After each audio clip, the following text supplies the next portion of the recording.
তিন জিনিসের দিকে তাকালেই সওয়াব। কয় জিনিস? জোরে বলেন।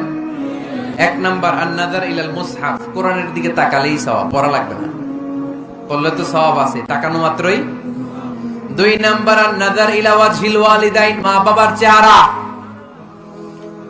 মা বাবার খেদমত করলে তো সওয়াব আছেই, টাকা দিলে তো সওয়াব আছেই, কিন্তু মা বাবার চেহারার নজরের দিকে যদি রহমতের নজরে একবার তাকান, একটা কবুল হজ করলে যেই সওয়াব, ওই সওয়াব আমল নামাই দিবে কে?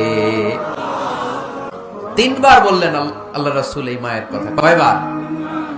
আল্লাহ হাবিব বললেন মা মা মা, তারপরে মা কয়বার? বাবা কয়বার? তার মানে ইসলাম মাকে দিয়েছে স্বর্ণ পদক, ইসলাম মাকে দিয়েছে রৌপ্য পদক, ইসলাম মাকে দিয়েছে ব্রোঞ্জ পদক, বাবাকে দিয়েছে